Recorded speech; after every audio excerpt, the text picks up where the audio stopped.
Hi friends, welcome back. അപ്പോൾ ഇന്നത്തെ recipe നല്ലൊരു അടിപൊളി ചിക്കൻ ടിക്കയാണ്.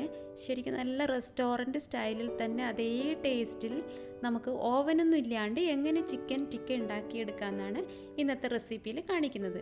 അപ്പോൾ ആദ്യമായിട്ട് ഞാനിവിടെ എടുത്തിരിക്കുന്നത് ചിക്കൻ തന്നെയാണ്. ചിക്കൻ തൈരിൽ ഇതുപോലെ ഉപ്പൊക്കെ ഇട്ടിട്ട് തൈരിൽ മിക്സ് ചെയ്ത് സോക്ക് ചെയ്തിട്ട് ഞാൻ തലേ ദിവസം വെച്ചതാണ്. മിനിമം ഒരു 6 hours എങ്കിലും വയ്ക്കേണ്ടതുണ്ട് ഇതുപോലെ. ഇനി നമ്മളത് എടുത്തു കഴിഞ്ഞാൽ ഇത് നന്നായിട്ട് വീണ്ടും കഴുകിയിട്ട് ഇതിലുള്ള വെള്ളമൊക്കെ ഒന്ന് ഡ്രൈ ആക്കി എടുക്കുക. ഇതിലൊരു തുള്ളി വെള്ളം പോലും ഉണ്ടാകാൻ പാടില്ല. കാരണം നമ്മൾ മസാലയാക്കുന്ന സമയത്ത് ഇതിൽ വെള്ളത്തിൻ്റെ നനവ് തീരെ പാടില്ല. അപ്പോൾ നന്നായിട്ട് ഇതൊന്ന് നനവൊക്കെ മാറ്റി വയ്ക്കാം. അതുപോലെ തന്നെ നമുക്ക് ഇവിടെ ഞാൻ ഉള്ളിയും തക്കാളിയും ക്യാപ്സിക്കവും കട്ട് ചെയ്ത് വെച്ചിട്ടുണ്ട്. ഇത് ഈ ഒരു ഷേപ്പിൽ വേണം കട്ട് ചെയ്ത് വയ്ക്കാനായിട്ട്. ഇനി നമുക്കൊരു ബൗൾ എടുക്കാം മസാല ഉണ്ടാക്കാനായിട്ട്. അപ്പോൾ ബൗളിലും വെള്ളത്തിൻ്റെ നനവൊന്നും പാടില്ല. ഇതിലേക്ക് ഞാൻ 1 ടീസ്പൂൺ കശ്മീരി മുളകും, ഒരു 1/4 ടീസ്പൂൺ പെരിഞ്ജീരകം പൊടിച്ചത്, പിന്നെ ഒരു 1/4 ടീസ്പൂൺ ഗരം മസാല, ഇതൊക്കെ ഫ്രഷ് ആയിട്ട് പൊടിച്ചതാണ്.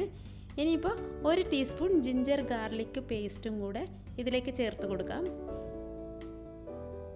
ഇനി ഞാനിടുന്നത് കസ്തൂരി മേത്തി. ഇപ്പോൾ കസ്തൂരി മേത്തി ഇട്ട് കഴിഞ്ഞാൽ നല്ലൊരു ഫ്ലേവറാണ് നമുക്കിതിൽ നിന്നും കിട്ടുന്നത്. ചിക്കൻ ടിക്കയ്ക്ക് നല്ല ഫ്ലേവറാണ് കസ്തൂരി മേത്തി. അതൊന്ന് പൊടിച്ചിടുക. ഇനി ചേർക്കാനുള്ളത് തൈരാണ്. അപ്പോൾ തൈര് ചേർക്കുമ്പോൾ നല്ല കട്ട തൈര് വേണം തന്നെ എടുക്കാൻ. ഇതിൽ ഈ വെള്ളത്തോടെയുള്ള അല്ലെങ്കിൽ മോരോ അങ്ങനെയുള്ളതൊന്നും ചേർക്കരുത്. നല്ല കട്ടയായിട്ടുള്ള തൈര് ഇതിലേക്ക് ഞാനിപ്പോൾ 2 ടേബിൾ സ്പൂൺ വരെ ചേർത്തിട്ടുണ്ട്. ആവശ്യം വന്നാൽ നമുക്ക് എല്ലാം ഒഴിച്ചു കൊടുക്കാം. ഇനിയിപ്പം 2 ടേബിൾ സ്പൂൺ വരെ ലെമൺ ജ്യൂസ്, ആവശ്യത്തിന് ഉപ്പും കൂടെ ചേർക്കാം. അപ്പോൾ ഇത് മിക്സ് ചെയ്തിട്ട് നമുക്കിതിൻ്റെ ഉപ്പും പുളിയും ഒക്കെ നോക്കിയിട്ട് ആവശ്യത്തിന് വേണമെങ്കിൽ തൈരും ഒക്കെ ചേർത്ത് കൊടുക്കാവുന്നതാണ് രണ്ടാമതായിട്ട്. അപ്പോൾ മസാലയൊന്ന് മിക്സ് ചെയ്തെടുക്കാം.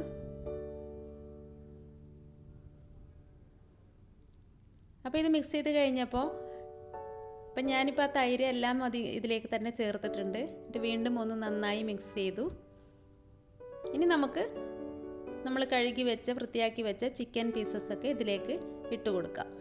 അപ്പം ഞാൻ എടുത്തിരിക്കുന്നത് 2 ബോൺലെസ് ചിക്കൻ വേണമെങ്കിൽ അങ്ങനെ വേണമെങ്കിൽ നിങ്ങൾക്ക് അതെടുക്കാം. ഞാനിപ്പോൾ 2ഉം മിക്സ്ഡ് ആയിട്ടാണ് എടുത്തിട്ടുള്ളത്. അപ്പോൾ ഇതൊന്ന് നന്നായിട്ട് ഈ മസാലയിലേക്ക് മിക്സാക്കി വയ്ക്കുക. കാരണം നമുക്കിത് മാരിനേഷന് വയ്ക്കാനാണ്. അപ്പോൾ മാരിനേഷന് വയ്ക്കേണ്ടതും ഒരു 6 hours എങ്കിലും മിനിമം വയ്ക്കണം. അപ്പോൾ കഴിയുന്നതും ചിക്കൻ ടിക്ക ഉണ്ടാക്കുമ്പോൾ തലേ ദിവസം തന്നെ നിങ്ങൾ ഇതൊക്കെ പ്രിപ്പയർ ചെയ്ത് വയ്ക്കുന്നതാണ് നല്ലത്. ഞാനിപ്പോൾ ഇത് വേറൊരു ബൗളിലേക്ക് മാറ്റി എന്താണെന്ന് വെച്ചാൽ ബാക്കിയുള്ള മസാലയിൽ ഇതും കൂടെ ഒന്ന് ഈ മസാലയിൽ മിക്സ് ചെയ്തെടുക്കുകയാണ്. നമ്മുടെ ക്യാപ്സിക്കവും ടൊമാറ്റോയും ഉള്ളിയും ഒക്കെ. അപ്പോൾ അതും കൂടെ ഈ മസാലയിലേക്ക് മിക്സ് ചെയ്തിട്ട് മാറ്റി വയ്ക്കാം. ഇനി നമുക്കിത് മാരിനേഷന് വെക്കണം. അപ്പോൾ ഞാൻ ഈ ചിക്കനിലേക്ക് 1 ഡ്രോപ്പ് ഓറഞ്ച് കളർ ഒഴിച്ചിട്ടുണ്ട്. കാരണം ഒരു നല്ലൊരു കളറിന് വേണ്ടിയിട്ടാണ്. സാധാരണ ഉണ്ടാക്കുമ്പോൾ ആവശ്യമില്ല. ഇപ്പോൾ ഇത് ഞാൻ 6 മണിക്കൂർ കഴിഞ്ഞ് എടുത്തതാണ് ഈ ചിക്കൻ. ഇനി നമുക്ക് പാൻ വയ്ക്കാം. അപ്പോൾ ഈ പാൻ നന്നായി ചൂടായി കഴിഞ്ഞാൽ ഇതിലേക്ക് എണ്ണ ഒഴിച്ച് കൊടുക്കുക. അപ്പം കൂടുതൽ എണ്ണ ഒഴിക്കേണ്ട ആവശ്യമില്ല.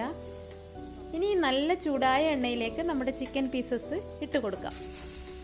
അപ്പോൾ പാൻ നല്ല ചൂടാണ്. ഇനി മെല്ലെ നമുക്ക് ഫ്ലെയിം ഒന്ന് കുറച്ച് വയ്ക്കാം.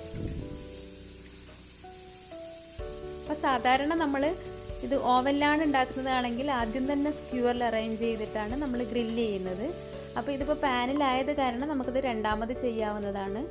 സെർവ് ചെയ്യുന്ന സമയത്ത് നമുക്കങ്ങനെ ചെയ്യാം. അപ്പോൾ ഇനി നമുക്കിതെല്ലാം ഒന്ന് അടച്ചു വെച്ചിട്ട് കുറച്ച് നേരം ഒന്ന് വേവിച്ചെടുക്കാം. അത് കഴിഞ്ഞിട്ട് നമുക്ക് അടപ്പെടുക്കാം. അപ്പോൾ ഞാനിവിടെ അടുപ്പെടുത്ത് നോക്കുന്നുണ്ട്. ഇതിൽ വെള്ളമൊക്കെ വറ്റി വരുന്നുണ്ട്. ഇതിപ്പോൾ ഒരു സൈഡ് റെഡി ആകുന്നുണ്ട്. അത് കഴിഞ്ഞ് നമുക്ക് തിരിച്ചിട്ട് നോക്കാം. ഇപ്പോൾ ഇത് ഏകദേശം ഒരു സൈഡ് മൊത്തം റെഡി ആയിട്ടുണ്ട്. ഇതിപ്പോൾ നമുക്ക് എല്ലാം ഒന്ന് തിരിച്ചിട്ട് കൊടുക്കണം. കാരണം ഇതിൽ വെള്ളമൊക്കെ വറ്റി എണ്ണയൊക്കെ വറ്റി ശരിക്കും നല്ലൊരു ഗ്രില്ല് പോലെ ആയി കിട്ടണം. കണ്ടോ, ഇപ്പോൾ ഇത് മറ്റേ സൈഡും റെഡിയായി വരുന്നുണ്ട്. ഇപ്പോൾ നമ്മുടെ ചിക്കൻ ടിക്ക ഏകദേശം ഒരു ഗ്രില്ലിൻ്റെ ഇതിൽ വന്നിട്ടുണ്ട്. അപ്പോൾ നമുക്കിത് മാറ്റാം. ശരിക്കും നല്ല പെർഫെക്റ്റായി വന്നിട്ടുണ്ട്. നല്ല ആ ചിക്കൻ ടിക്കയുടെ ശരിക്കും കറക്റ്റായിട്ടുള്ള ഫ്ലേവറാണ് വരുന്നത്.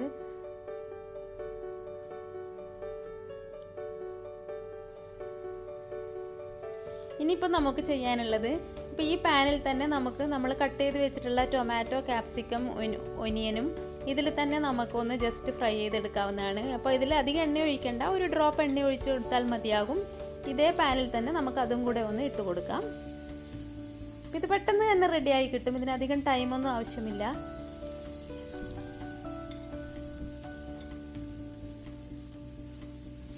അപ്പോൾ ഇതും കൂടെ ആയിക്കഴിഞ്ഞാൽ നമുക്ക് ഇപ്പോൾ ഇത് ഏകദേശം റെഡി ആയിട്ടുണ്ട്. നമുക്കിതും കൂടെ മാറ്റാം. കണ്ടോ, ഇപ്പം നമ്മുടെ ചിക്കൻ ടിക്കയും അതുപോലെ തന്നെ എല്ലാം റെഡി ആയിട്ടുണ്ട്.